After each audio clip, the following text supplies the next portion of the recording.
Come on, things work.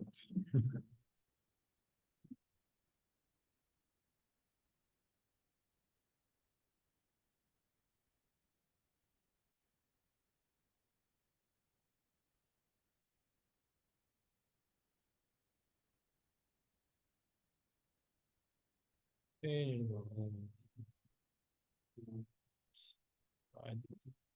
Okay.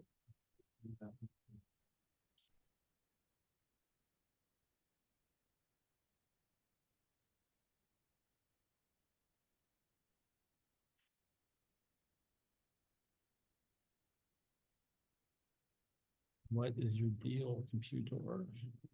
There we go.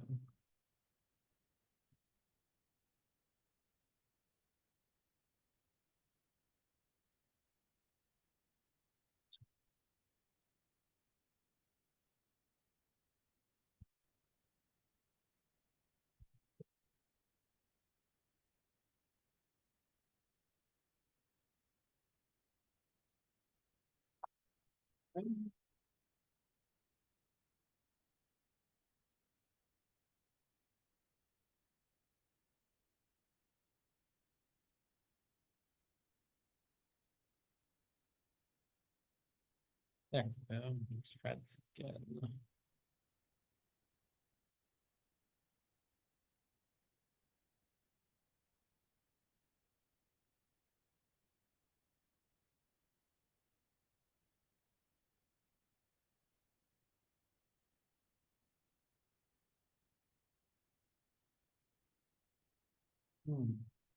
I forgot to bring the. Oh, there we go. There they are. Pass it around, kind of scan it. Or you can bookmark the web page. Also an option.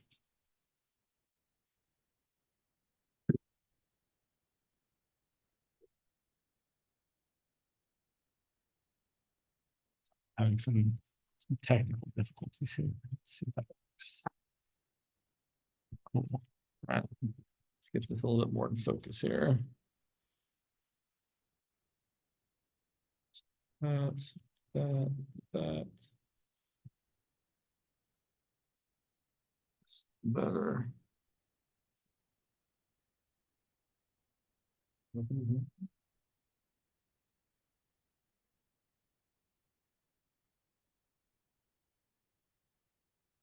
All right. People want to see a lot of things, but thing a lot of people asked was if we could go over the practice exam for Grosvenor's class, which certainly can. It's got lots of questions on there that are applicable to either class, obviously.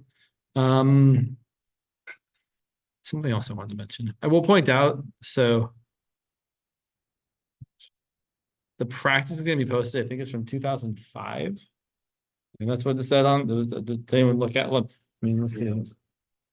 Oh, no, sorry. It seemed like it's for some reason I thought I said, no, it says 2022. Apologies. I thought I said 2005. So we'll take a look at this. We can do other things as well. Did I not actually bring down? That's all right. I remember. So we'll look at the practice exam first because his test is tomorrow, right? And then for those of you in the other class, your test is on Monday. Okay. Also, I don't know how many of you saw it. Thursday, we might not have class in person because I might not be able to make it. If that's the case, I will record something, probably some sort of review for McDonald's class, since your test will be on the following. Like, I won't see you again until then. So that's probably the plan. I certainly am going to try to make it the class. I just don't know if that's going to happen or not. So let's go over this practice midterm from 2022 for Grosvenor's class, and then we will see where we are. Let's see. Let's see. All right. Yeah. So I'm just going to go through these problems. Certainly, if you have questions along the way, feel free to ask them. Everyone can see the board okay? Not too terrible. I feel like it's like that. Yeah, okay. We get that out of the way. Maybe this thing here always wants to just be problematic. There we go. Cool. So let's look at this first question. Consider, Co-21A. Today is February 6th. So we've got this function. Consider the piecewise function f of x equal to negative 2x if x is less than or equal to negative 1. Ax squared plus b if negative 1 is less than x is less than 2. And x plus 3 if x is greater than or equal to 2. Part A says find a and b, or determine a and b so that the function is continuous. So find the values for a and b so that f of x is continuous.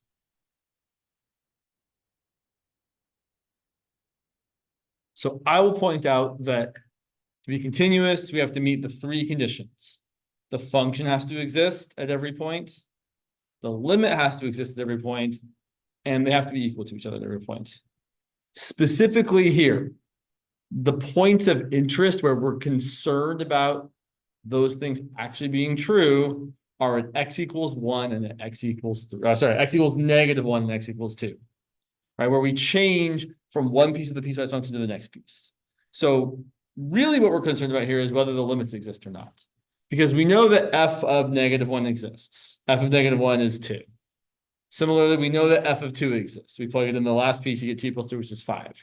So really, we just need the limits to exist. What we really need here is we need the limit as x approaches 1 from the left to equal the limit as x approaches, negative 1. I'm sorry, I keep doing that. Negative 1 from the left needs to equal the limit as x approaches negative 1 from the right. Which is going to give us that the limit as x approaches negative 1 from the left of f of x. Well, if I'm approaching negative 1 from the left, I'm going to be using this top piece of the piecewise function. On the other side, the limit as x approaches negative 1 from the right, I keep dropping the negative sign. I apologize there. I'm going to use this middle piece because that's where x is just right of negative 1. Calculating both of these limits is as easy as plugging in what x is approaching. It's not a 0 over 0 type. It's not something weirdly undefined. It's just plug it in. So plugging in negative 1 for x, here I get negative 2 times negative 1, which is just 2. And I want that to be equal to a times negative 1 squared plus b, which is just a plus b. So far, I have that a plus b has to equal 2. I don't know what a and b are yet.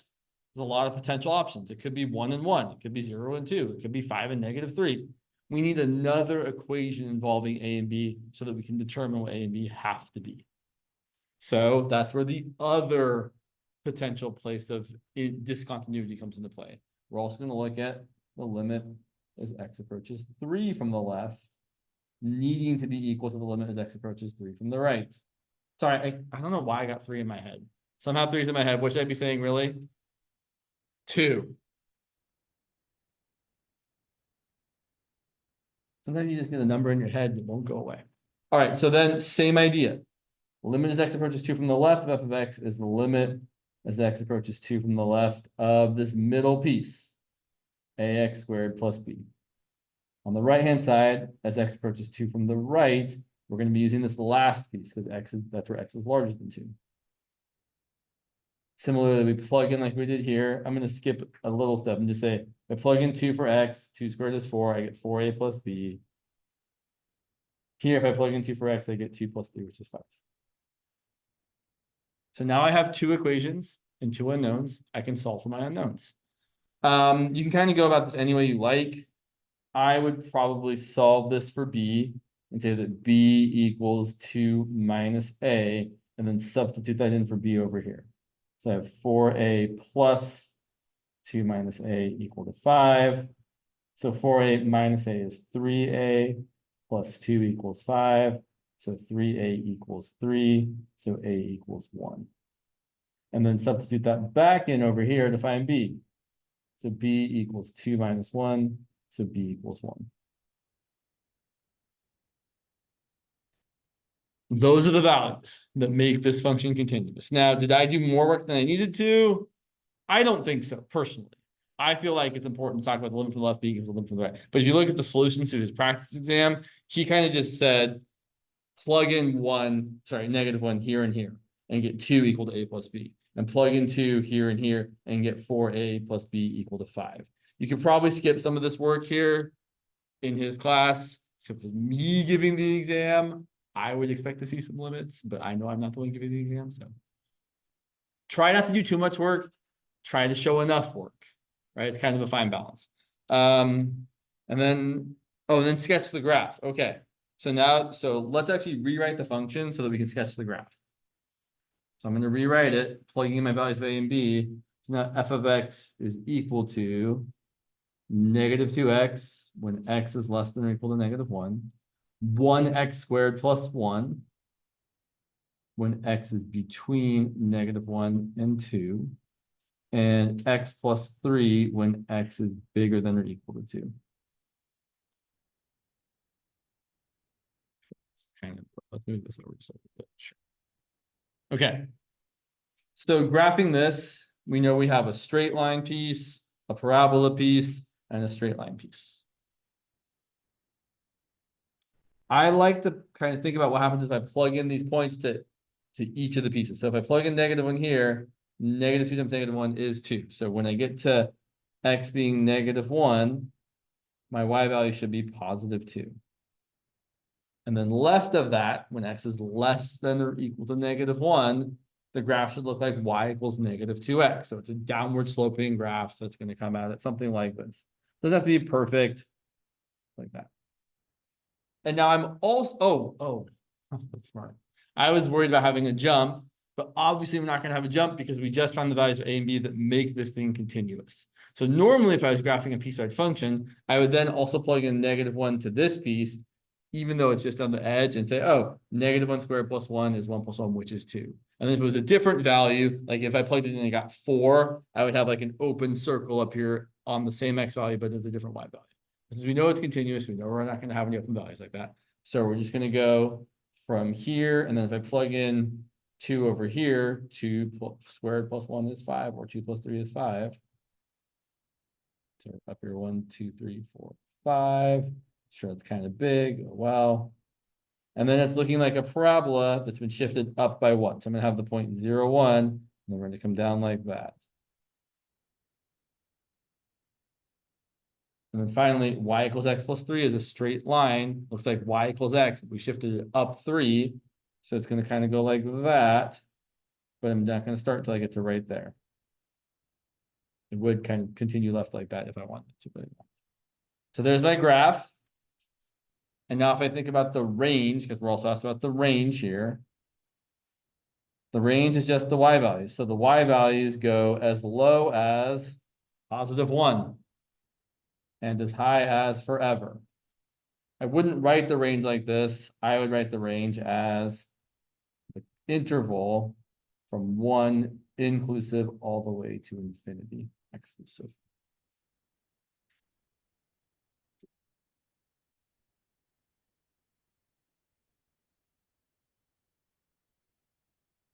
Questions about any of that?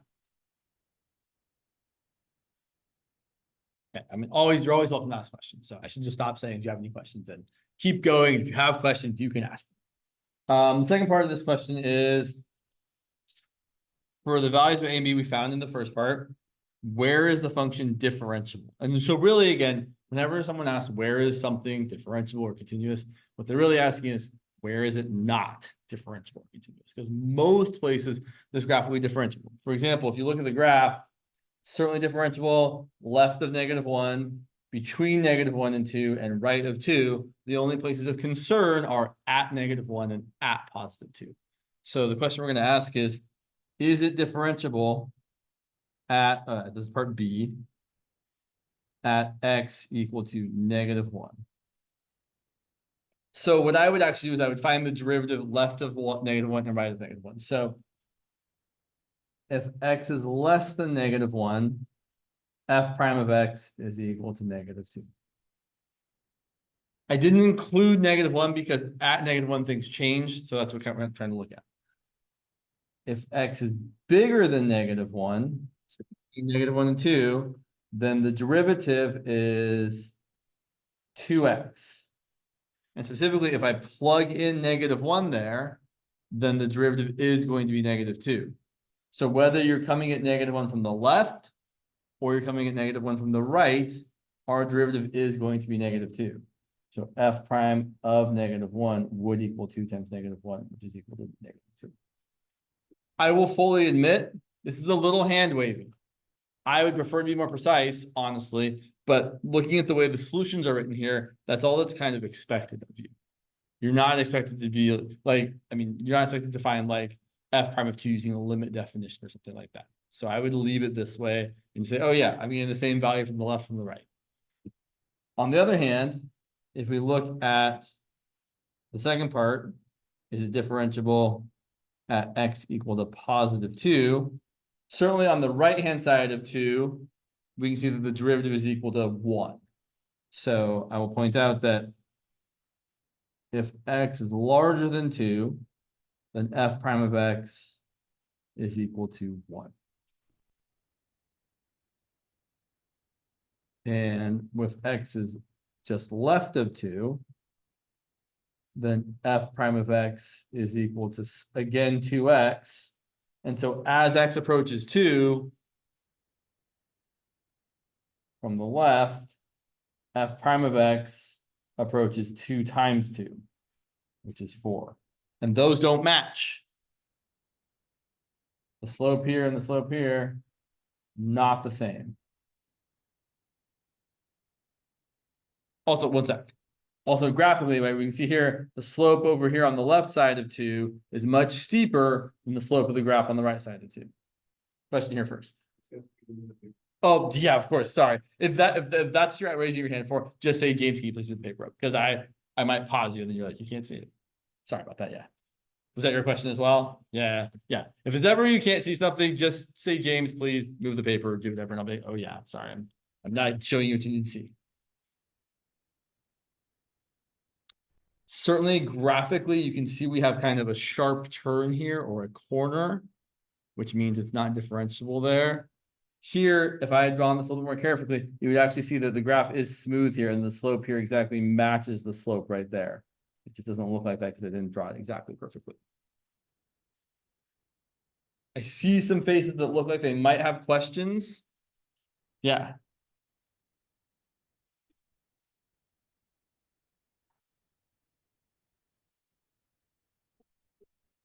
Correct.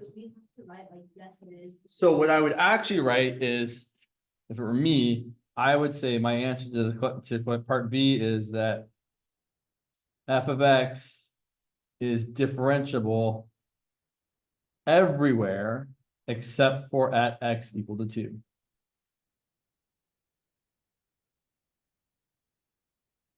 Or using more math, f of x is differentiable on the interval from -infinity to 2 union 2 to infinity. Excluding only 2 and including everything else. Question, yeah. So what I'm doing there is I'm actually looking at this middle piece and I'm taking the derivative of that using the power rule. So the derivative of x to the second power is 2 times x to the first power. The derivative of 1 is 0. So we're saying, okay, well, in between -1 and 2, the derivative is just 2 times whatever x is. And so like at 0, the derivative would be 0. At 1, the derivative would be 2 times 1, which is 2. At 1.99999, the derivative would be 2 times that, which would be 3.9998 somewhere like that. So as x is getting really, really close to 2 from the left, the derivative is getting really, really, really close to 4. On the other side of 2, the derivative is not close to 4. The derivative is 1 the whole way through because the slope of that straight line is always 1. So since the right-hand slope and the left-hand slope aren't matching up, the derivative doesn't exist or the function isn't differentiable at that point. Yeah.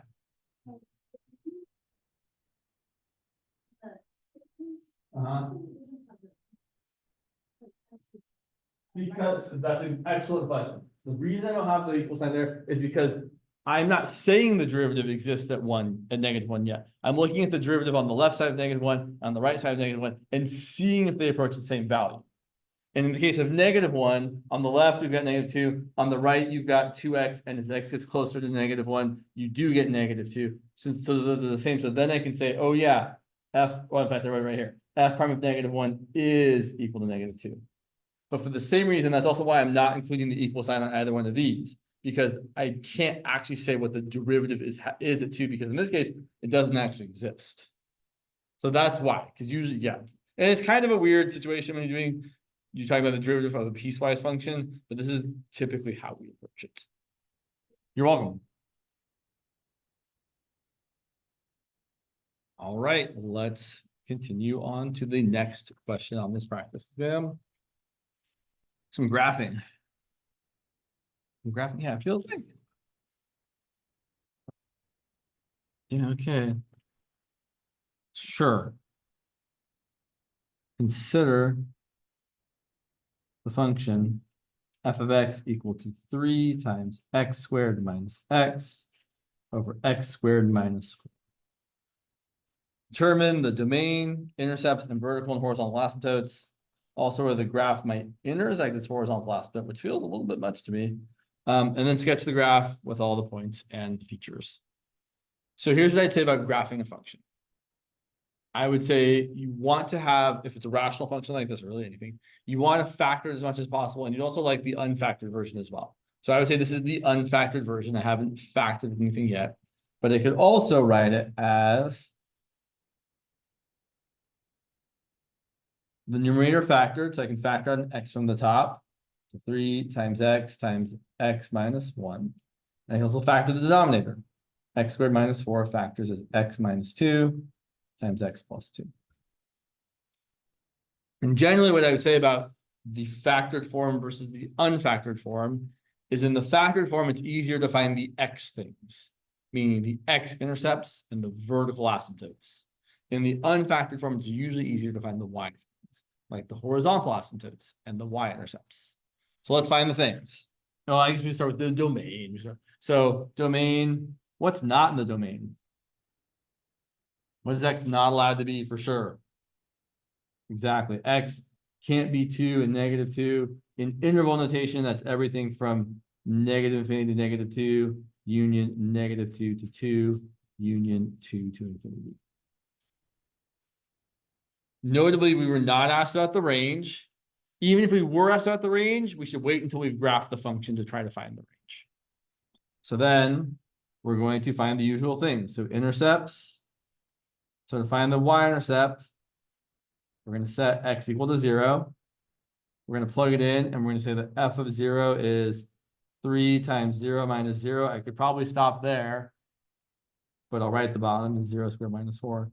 0 divided by -4 is 0. So my y-intercept is the origin, which means one of my x-intercepts is also the origin. Right? If the origin is an intercept, it's an x-intercept and a y-intercept. Let's find the x-intercepts. To find the x-intercepts, you set y equal to 0.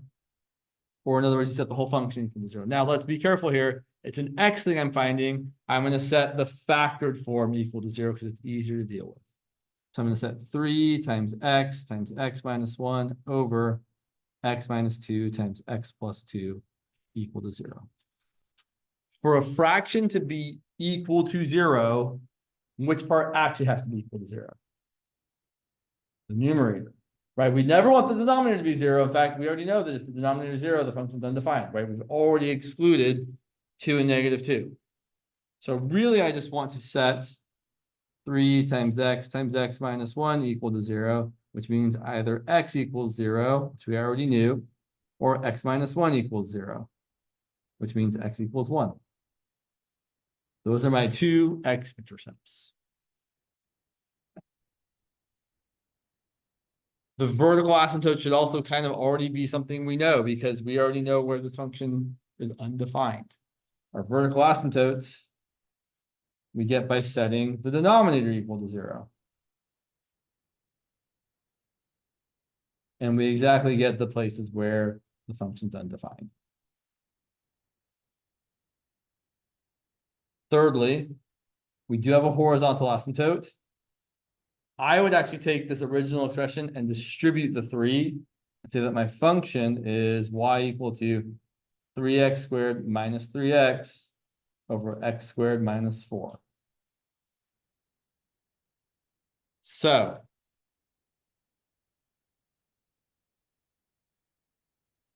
since we have a rational function, the degree on the top and the degree on the bottom are both, what's the degree on top actually? Show me on your fingers. What's the degree on the top and the bottom? 2. Definitely 2. Yeah, thank you. So since the degree on top and the degree on the bottom are the same, the horizontal asymptote is going to be y equal to the quotient of the leading coefficients, 3/1. We could also show work here if we were asked to. The work you would show would be to take the limit as x goes to infinity of 3x squared minus 3x over x squared minus 4. And I like the method of dividing everything by the highest power of x in the denominator and getting 3 minus 3 over x over 1 minus 4 over x squared. I divided everything by x squared, and then that goes to 0, that goes to 0. So you're left with 3/1.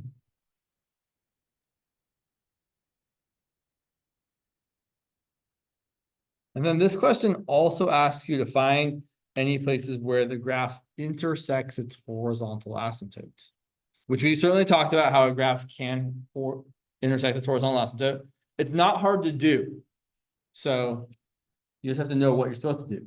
So I want to find where the graph intersects the horizontal asymptote. Well, first of all, you might not find any solutions, right? It could be that it doesn't, and that's a possibility. But to do this, you're just going to set the function equal to the horizontal asymptote. Meaning we're going to set 3x squared minus 3x over x squared minus 4 equal to 3. And then I would multiply both sides by the denominator. So 3x squared minus 3x equals 3 times x squared minus 4. Distribute so that you have a 3x squared minus 12 on the right hand side. Cancel the 3x squareds, divide by -3, and you get x equal to -12 divided by -3, which is equal to +4. So x equals 4. Here's a question we should all be able to answer without doing any work. If x is 4, which is the point where the graph crosses its horizontal asymptote, what's the y value?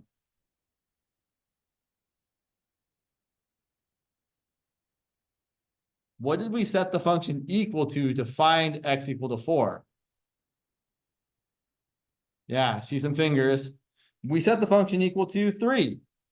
And we got x equals 4. So if we plug in x equals 4, the y value we get should be 3. Because we're seeing where the graph intersects its horizontal asymptote, aka we're seeing where the graph has a y value of 3. So x equals 4 and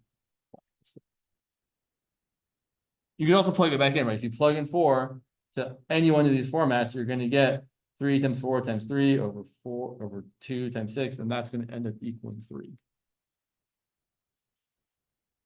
I wouldn't sweat this question too much. This feels a little bit like something, right? We haven't talked about this before. So if you're feeling like James, this is really kind of, yeah, it's a little, right? We haven't talked about this. So, but I feel like we should go, right? He gave you this practice exam. I feel like it's worth going over. It's certainly something interesting. Let's graph it. Let's see what we've got. Oh, can I move the paper? Maybe. Maybe not. So when we graph things, we're going to start off just by plotting everything we've got. So I've got a intercept at the origin. I also have another x-intercept at 1. I have vertical asymptotes at +2 and at -2. And I would suggest labeling those. So I would write somewhere like x equals 2, x equals -2. And then my horizontal asymptote is gonna be y equals 3. I'm probably gonna scale down my y-axis a bit. I don't want to go 1, 2, 3 and have it be so high up there. So let's just say like y equals 3 is like here maybe. And then we know that the graph is going to cross its horizontal asymptote when x is equal to 4. So we're going to have the point 4, comma 3. Honestly, the reason I think he might have asked you to do that in this question is just so you'd have another point to plot to make it a little bit easier to graph this thing. So now, interesting. So now here's the question. What's going, like, I don't actually know where anything is. I don't know if I'm going up this way or down this way. So what I would probably actually also do is maybe look at these vertical asymptotes a little bit more in depth. So if I look at, say, for example, the limit as x approaches 2 from the right-hand side of my original function. So let's see what happens. If I plug in 2, on top I'm going to get 3 times 2 times 1. On the bottom, I'm going to get 2 minus 2, which is 0. But since I'm coming at 2 from the right-hand side, that 0 or that small number is slightly positive. Because I have a number bigger than 2 minus 2. And then 2 plus 2 over here is 4. So on top, I have a positive number. On the bottom, I have a positive number. And the positive divided by positive is positive. Infinity. As we get closer and closer to 2 from the right-hand side, the function goes up, to positive infinity.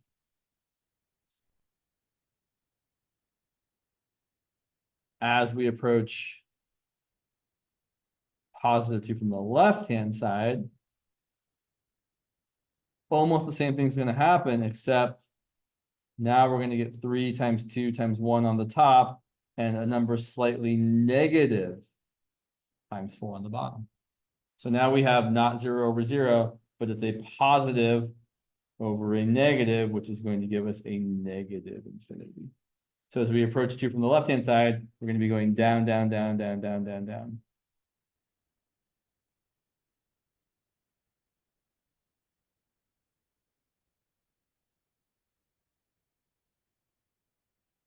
And then we have to hit this point here. And then it looks like we're going to go that way, but we don't actually know. So there's like so many ways you could think about this. All of these intercepts actually have an odd degree or an odd multiplicity, which means we cross the x-axis when we touch them. But the way that he's done this on the solution series, he has looked at just what's happening with the vertical asymptotes. So if we look at what's happening as we approach -2, and let's do this without too much work here. As x approaches -2 from the right of 3x times x minus 1 over x minus 2 times x plus 2. Now the top is going to be 3 times -2 times -3 over -2 plus -2 is -4. And then -2 plus 2 is 0. And is it slightly positive or slightly negative? It's always hard to figure out when it's negative here. So I've got a number a little bit bigger than -2, like negative 1.9. That's bigger than -2. And then we add 2, it's slightly positive.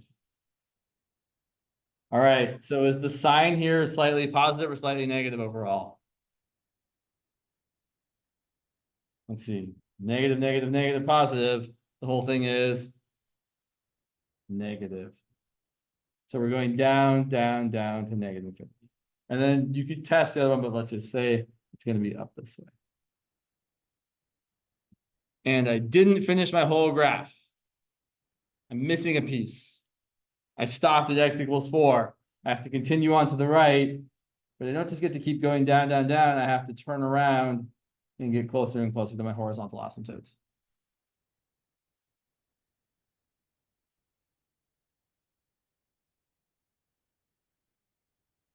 Has he done a lot of graphing in class?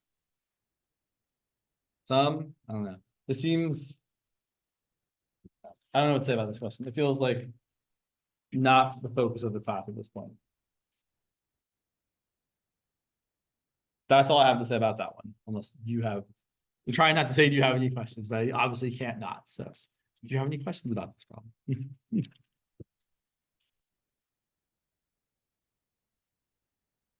The process for graphing things at this juncture is always the same. Y-intercepts, x-intercepts, vertical asymptotes, horizontal asymptotes. Maybe finding where a graph crosses its horizontal asymptote, although that's not usually in our playbook, but it can be. And those are kind of the things we can do currently.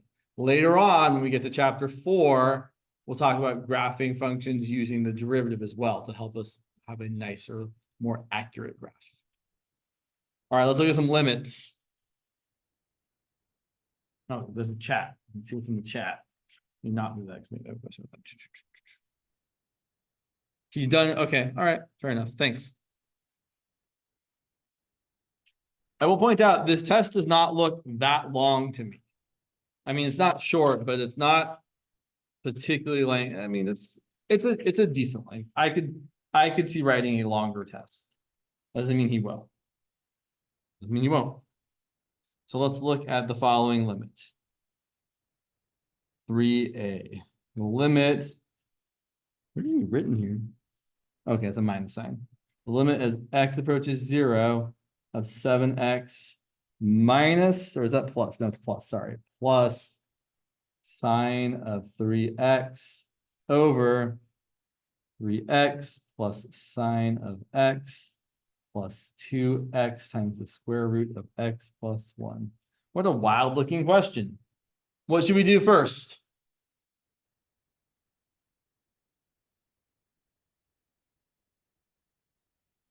Divide sine 3x by 3x. I might do that second. What should I do before I do that?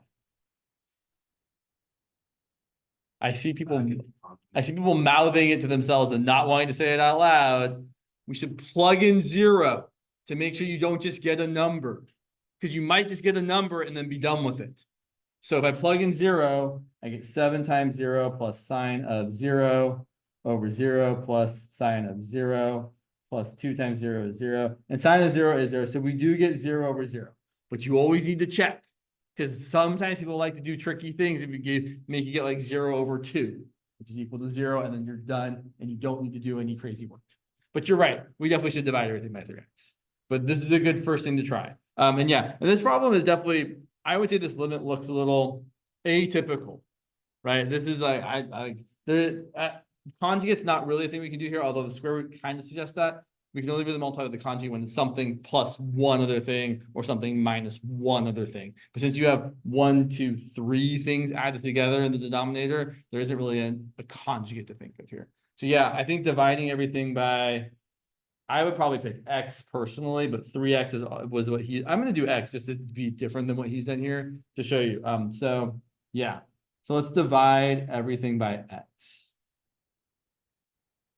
Although again, I feel like this problem is kind of out there. The limit as x goes to 0, dividing everything by x. And let's just write it all out. 7x divided by x plus sine of 3x divided by x over 3x divided by x plus sine x divided by x plus 2x times, oh no, let's just write it. 2x squared of x plus 1 divided by x. Let's simplify a little bit. This is equal to the limit as x approaches 0 of 7 plus sine of 3x over x over 3 plus sine of x over x plus, here when we simplify this, x divided by x is 1, and then we're left with a 2 square root of x plus 1.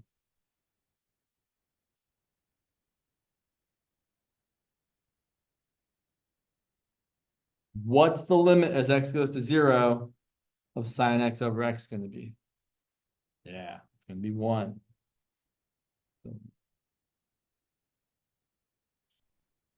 How about sine of 3x over x? Yeah. And so you could totally rewrite this if you wanted to as sine of 3x over 3x times 3. So that this limit is sine of some stuff over the same stuff, and that stuff is going to 0. So that limit is going to be 1 as well, which means you have a 1 times 3. So we're going to write this as 7 plus 1 times 3 over 3 plus 1 plus 2 times the square root of 1, which is 10 over 3 plus 1 plus 2, which reduces to 5/3.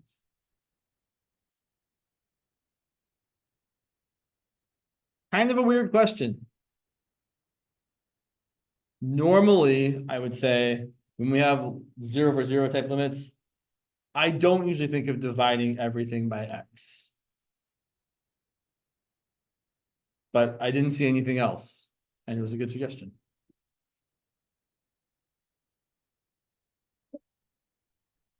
So there's another thing to add to our toolkit of how we deal with 0 over 0 limits.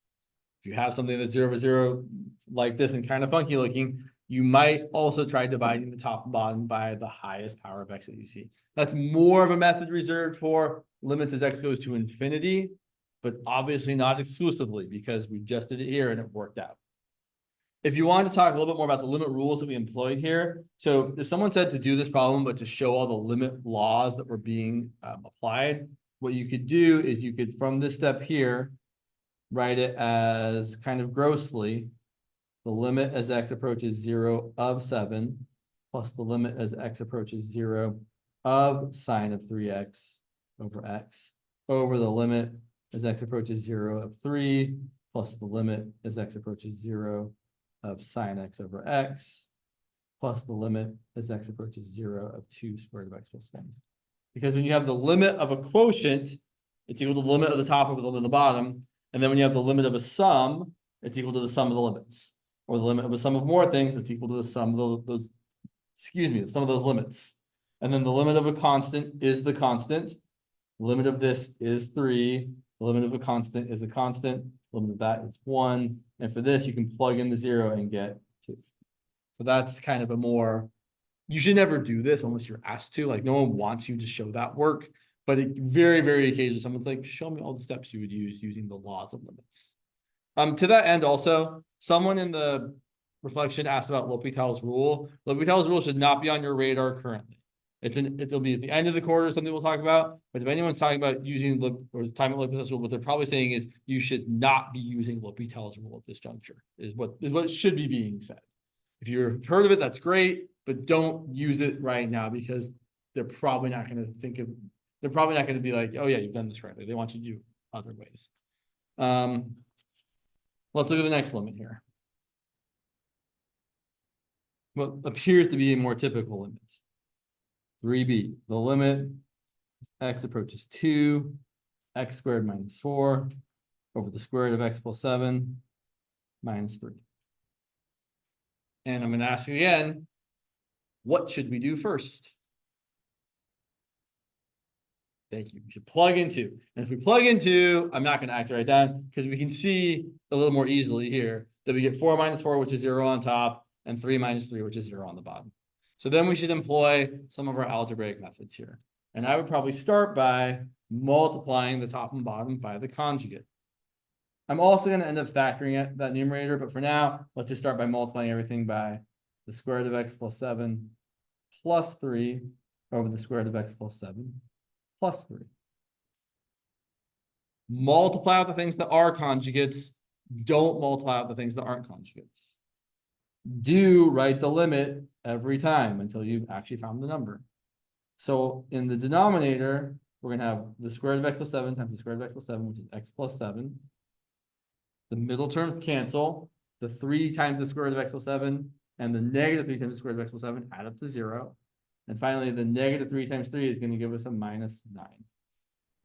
On top, we have x squared minus 4 times the square root of x plus 7 plus 3.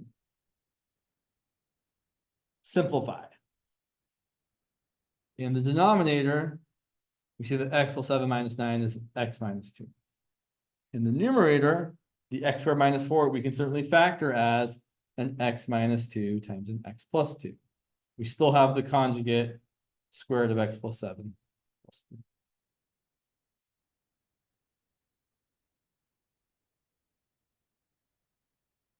Cancel the things that are going to 0. Or you really should say divide, right? X minus 2 divided by x minus 2 is equal to 1. So we're left with the limit as x approaches 2 of x plus 2 times the square root of x plus 7 plus 3. We get to plug in the 2 and we get 2 plus 2 times the square root of 2 plus 7 plus 3, which is 4 times 6, which is 24.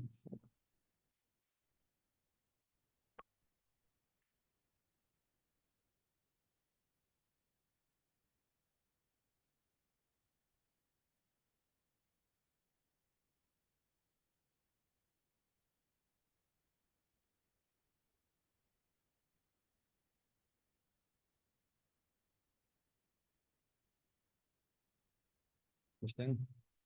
Definitely, there's a question for, in my opinion, that is missing from this test, which we will definitely talk about because we got plenty of time. All right. Moving along. Unless you have any questions. Oh yeah, question. How did you get X minus 1?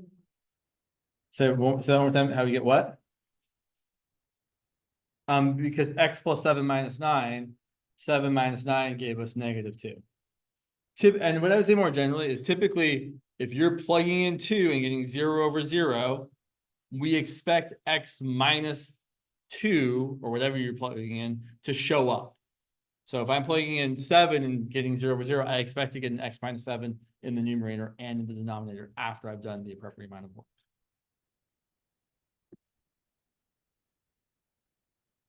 Okay. Let's look at this problem 4, which, yeah. So our function is x squared minus 4 divided by 2x plus 1. And the first part says, find the limit as x approaches 1. The limit as x approaches 1 of x squared minus 4 over 2x plus 1. What should we do first? Everybody. Almost everything. And you plug it in, you get 1 squared minus 4 over 2 times 1 plus 1. Oh, it's not 0 over 0. So that's what the right thing to do. 1 minus 4 is -3. 2 plus 1 is 3. And you get -1.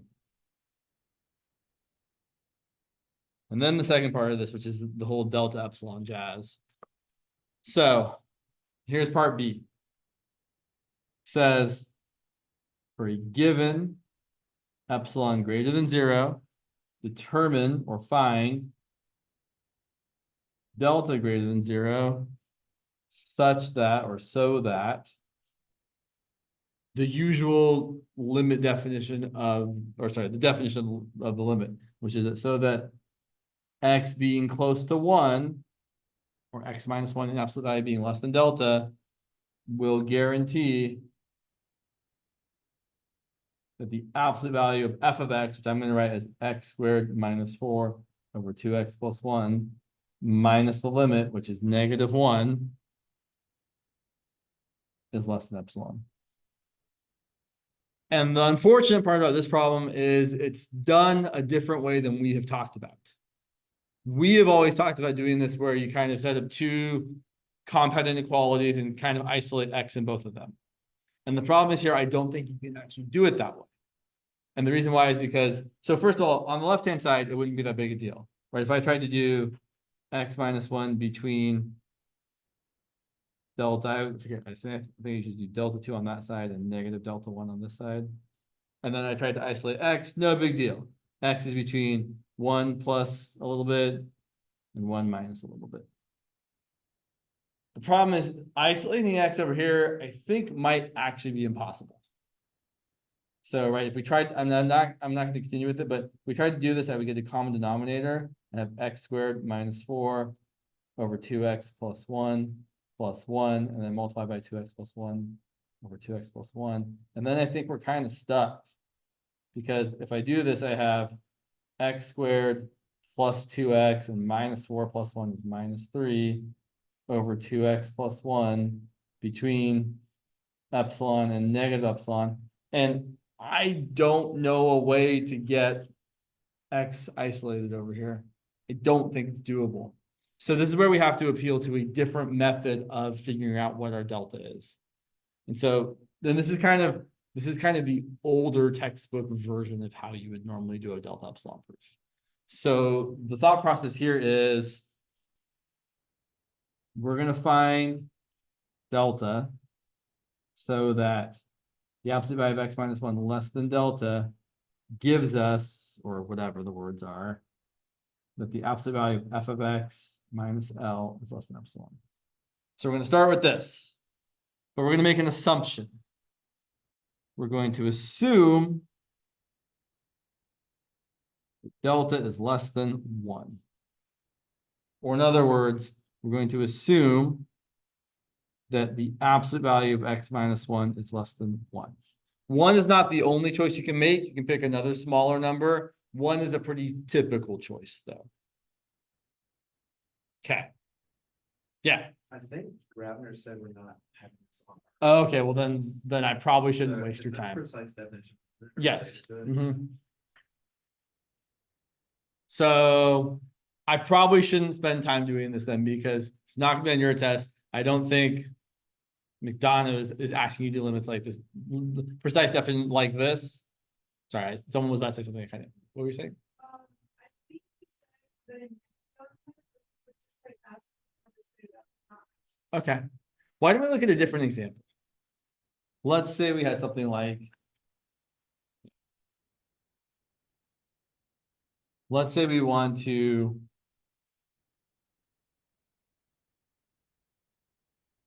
Talk about, for example. Prove or talk about proving the limit x approaches 3, sure, 2 over x plus 1 is equal to 1/2.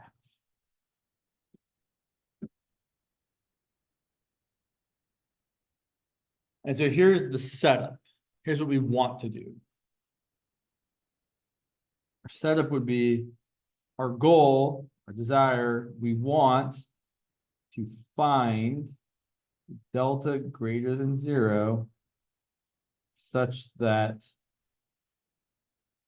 if blank is less than delta, I want you all to fill in the blank, then blank is less than epsilon. Fill in those blanks. There should be some absolute values. I'll give you a minute and 20 seconds.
Right.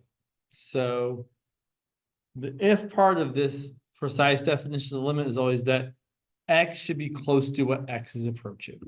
Meaning that if the difference between x and 3 is less than delta, then, so if x is close to 3, then what should be true? Then the function should be close to what? Its limit. Meaning the difference between the function and the limit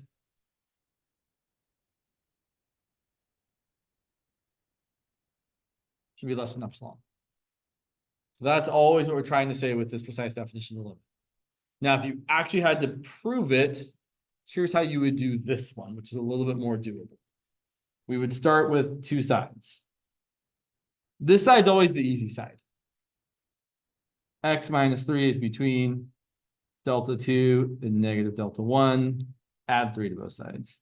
I feel like you could probably even skip this and be like, yeah, we know x is going to be between 3 plus a little bit, 3 minus a little bit.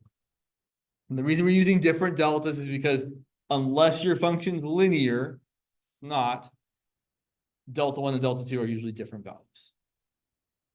So then our job is on the other side here with this epsilon inequality to solve for x as well. So I'm going to start off with 2 over x plus 1 minus 1/2 between epsilon and negative epsilon. And yeah, we don't use different epsilons there. We just use epsilon. So now I'm going to simplify the middle. So I'm going to get a common denominator. Yeah, is that what I want to do? I know, it's always a question, like, is that really what I want to do? That seems right. Yeah. Maybe not. Sorry, that's always like, what do I really want to do here? Am I kind of want to add 1/2? No, common denominator, sure. So getting a common denominator, I've got problems. I've got 2 over x plus 1, and then multiplying the top bottom by x plus 1, I've got minus x plus 1 over 2 times x plus 1. I guess I need to multiply this by 2 over 2.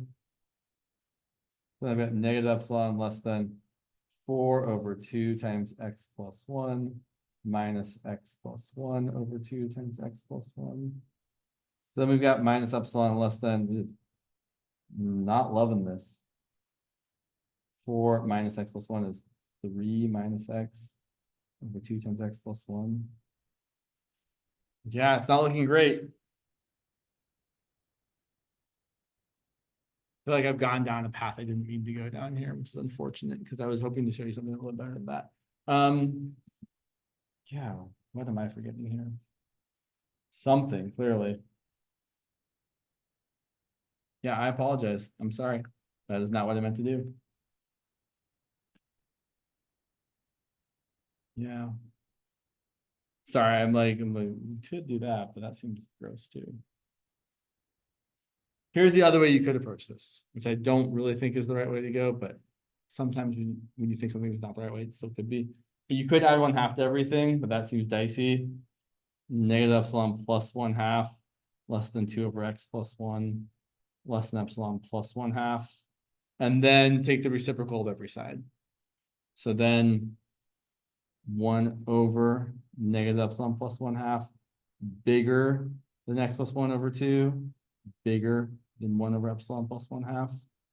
Yeah, you can get there this way. It didn't seem good when I thought of it at first, but that's probably the right way to go. And so then, still not lovely, but multiply everything by 2. So 2 over negative epsilon plus 1/2, bigger than x plus 1, bigger than 2 over this. We could probably make this look a little bit less gross by fixing those fractions a little bit to make it so you have paper maybe. If I multiply this by 2 over 2, I've got 4 over 2 times negative epsilon plus 1/2. And this is 4 over 2 times epsilon plus 1/2. So then we've got 4 over 2 times 1/2 is 1 minus 2 epsilon, bigger than x plus 1, bigger than 4 over 2 times epsilon plus 1. And then finally, subtracting 1 from everything, 4 over 1 minus 2 epsilon minus 1, bigger than x, bigger than 4 over 2 epsilon plus 1 minus 1.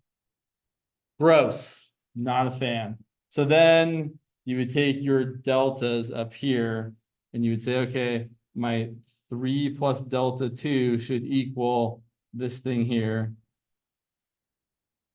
Yeah, I would not ask this question on the test. And then you would get delta 2 equal to 4 over 1 minus 2 epsilon minus 4. And then similarly for delta 1, yeah, 3 minus delta 1 would equal that part over there. And then you would solve for delta 1 and you would get 4 minus 4 over 2 epsilon plus 1. And then you would say, let delta be the minimum of those two, because you would want to stop writing this like 10 minutes ago, because it's terrible. So I don't see the value in someone giving you a question like this on an exam, it doesn't mean they couldn't. It certainly sounds like Grosvenor will not be, but I can't speak for the other instructor.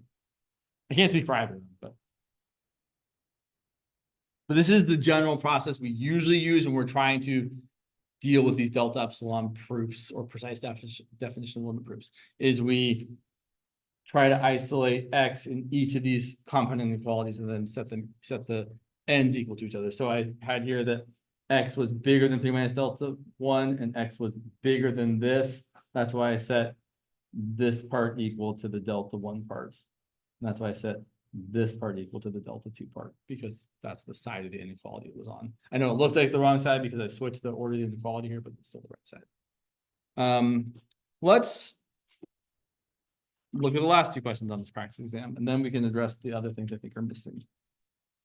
I do think these last 2 questions are reasonable test questions. So here's 5 from Grosvenor's exam.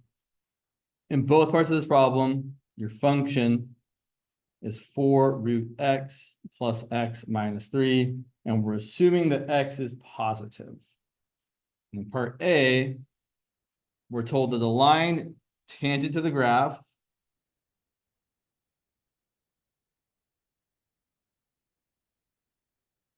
is parallel to y equals 2x plus 17. Okay. All this here, all this parallel thing here is they've tried to hide, they didn't want to directly tell you what the slope of the line is. They wanted to hide it in some other language. If my line is parallel to the line y equals 2x plus 17, what's the slope of my line? The same, which is just 2. The slope of this line's 2, the slope of my line's 2, because they're parallel. That means my slope is 2. Our line has a slope of 2. Determine the equation of this line. All right, so to find the equation of a line, we need a slope, which we already have, and we need a point, which we don't already have. So what we're going to do is we're going to take our function and set its derivative equal to 2 so that we can find the point of tangency that would give us the right slope. So we're going to take the derivative. I might actually, before I take the derivative, rewrite this. So I would point out that f of x is 4 times x to the 1/2 plus x minus 3. So the derivative is going to be 4 times 1/2 x to the negative 1/2 plus 1. I'm going to simplify this. 4 times 1/2 is 2. X to the negative 1/2 is the same as dividing by x to the 1/2 plus 1. And then I would probably even write it as 2 over the square root of x plus 1. So that's my derivative, and I want it to be equal to what?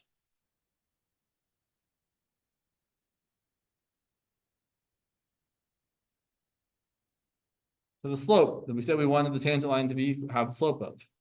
So we're taking this derivative, which is a way of finding the slope of the tangent line, and setting it equal to the value that we need the slope to be equal to. And then we're going to solve for x. So 2 divided by the square root of x is equal to 2 minus 1. Multiply both sides by root x. So 2 equals the square root of x. Square both sides. X equals 4. So that's the point on this graph where the line is tangent and the slope is positive 2. So now I want to find the equation of this tangent line. I have almost everything I need. I have my slope, which is m equal to 2.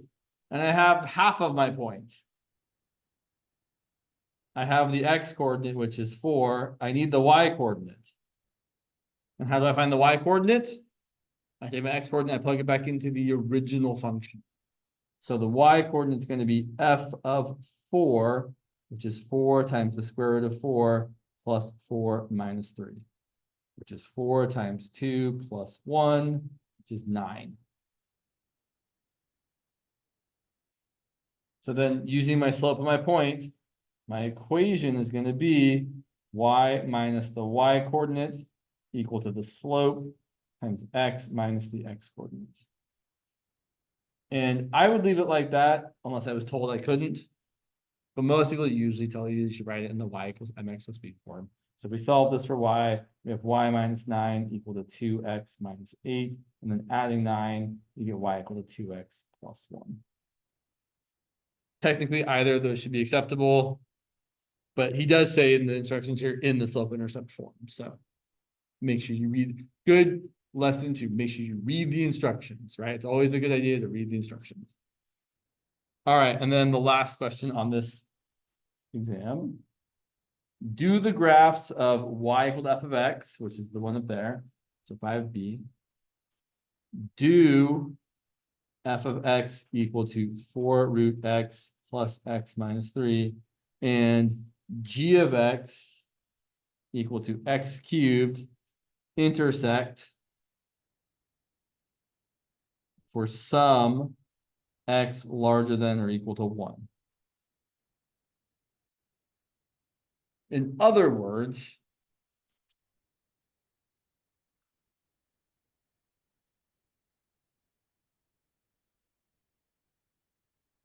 is there a value of x that's bigger than or equal to 1 such that x cubed equal to 4 root x plus x minus 3 has a solution?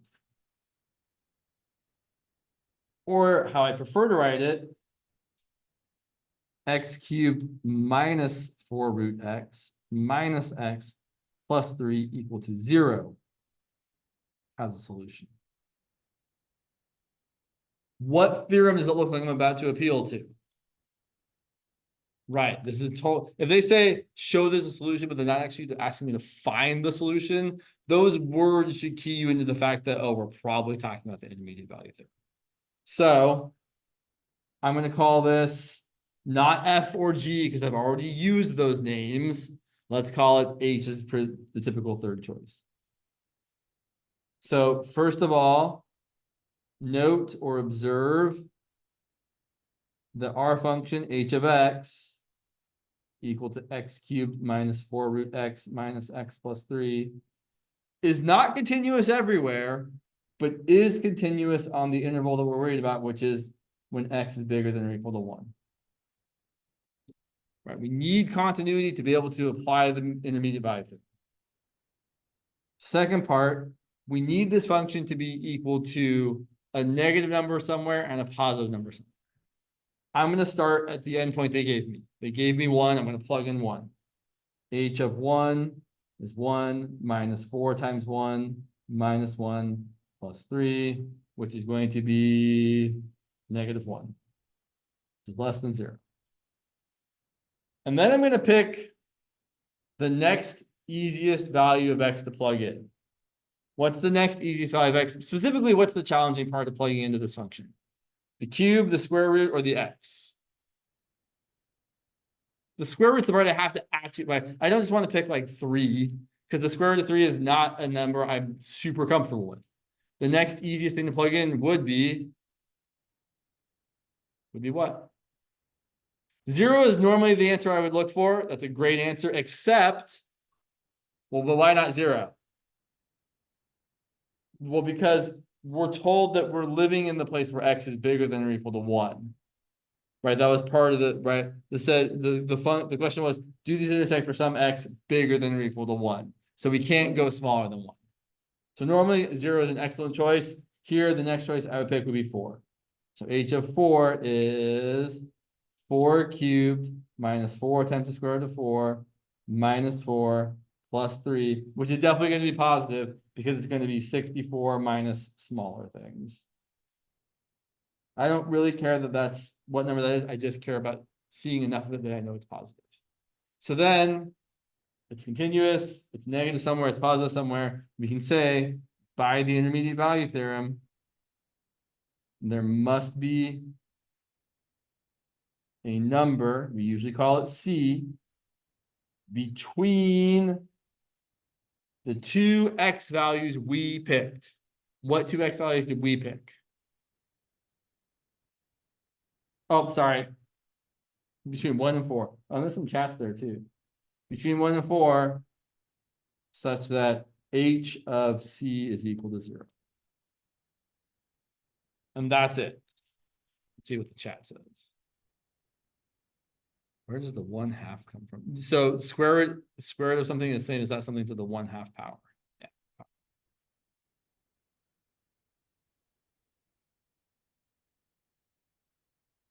So again, when we see something that says we need to show there's a solution, but not actually define the solution, those are the key words to be like, oh yeah, they probably mean use the intermediate value theorem.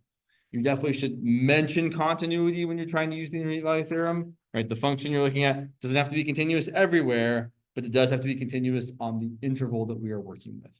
So it would have been enough here to say this function is continuous on the interval from 1 to 4, because that's the interval we are specifically using. But we were more general, said 1 to infinity because we knew it was. And then find a place where it's positive, find a place where it's negative. Oh, I should say, you want to start off by also making sure, instead of trying to say this is equal to that, you want to bring everything to one side and try and show it's equal to 0. So then you can show negative and positive gets you somewhere between that. All right, we have about 9 minutes left. Something that seemed glaringly missing from this exam to me is a limit definition of the derivative question. So if it were me, I would for sure ask something like, use the limit definition of the derivative to find f prime of x for f of x equal to 1 over x squared, for example. And you can certainly not use the limit definition here and figure out what the answer is going to be. I don't think we should. I know the answer is going to be negative 2x to the negative 3. I don't think knowing that is actually going to help us, because even if we do most of the work right and get a wrong answer, I don't want to spend time like trying to fix it, make it the right answer. I would rather get partial credit for doing most of the work right than spending too much time on this problem and not getting credit on other problems. So definitely use your time wisely on your exam. If you find yourself getting stuck, move on to something else. Come back to it later. All right, but let's look at this one. So limit definition, f prime of x is going to be the limit h goes to 0 of f of x plus h minus f of x all over h. If you're not given this right off the bat, I would recommend writing it out just like this.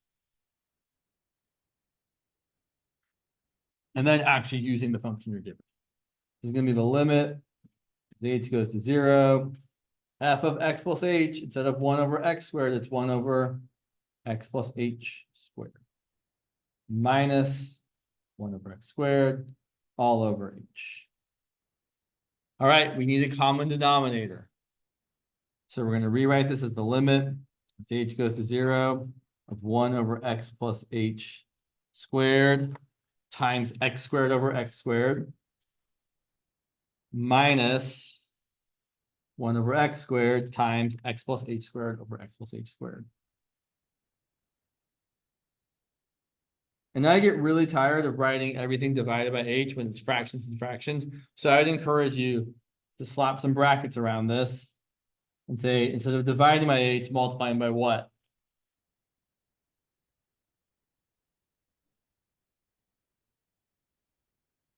It's just easier to write it that way. It takes up less vertical space on your page. So then we're going to simplify this.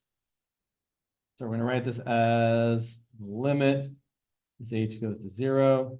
Okay, the whole point of doing what we just did is now we should have a common denominator in these brackets. My common denominator is x squared times x plus h squared. I don't want to multiply out the x plus h squared in the denominator, because my hope is that eventually this h here is going to go to 0. So multiplying out x plus h times x plus h is a waste of my time in the denominator. It's not true in the numerator. In the numerator, I definitely do need to multiply it out. So 1 times x squared is just x squared.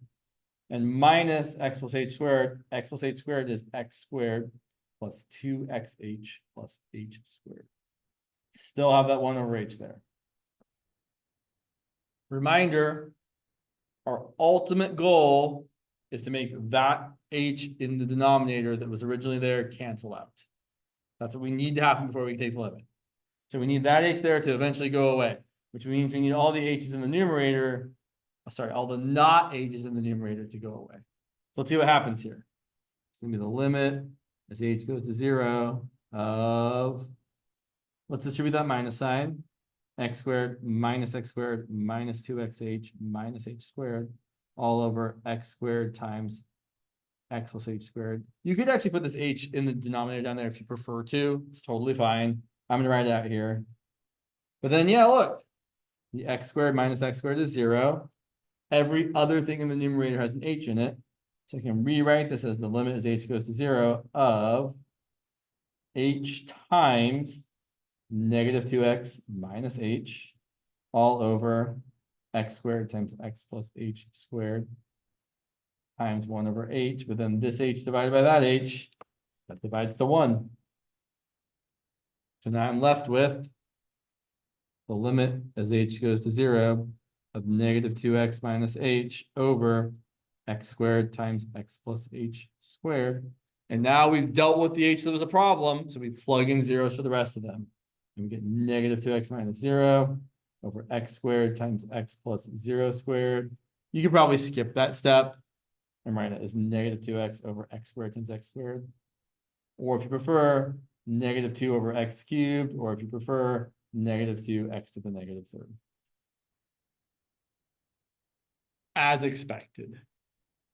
But again, I don't think knowing what the derivative actually is here is going to help you do the limit definition part. And I would be a little surprised if there wasn't a limit definition of the derivative question on your exam, unless your professor has explicitly said there won't be, because it's a pretty standard question to ask on your first 20-minute test.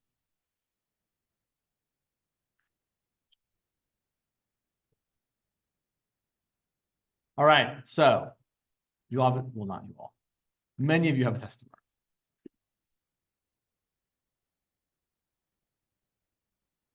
Make sure you get a good night's sleep. What time's your test? Who has a test tomorrow? What time is your test tomorrow? 3:10. Okay. All right, so you have some time during the day. Don't study too much tomorrow, right? I mean, obviously, whatever you feel like you need to do, but give yourself some time to like let your brain rest. It is a muscle, right? It needs to get exercised and rested, like other muscles. Make sure you eat. Make sure I already said it, but I'm saying it again. Make sure you get a good night's sleep. Staying up all night trying to cram all the information in there just means it's going to leak out. So make sure you sleep. Yeah, speaking of cramming things in, I don't think I should try to cram in another example. So let's end it there.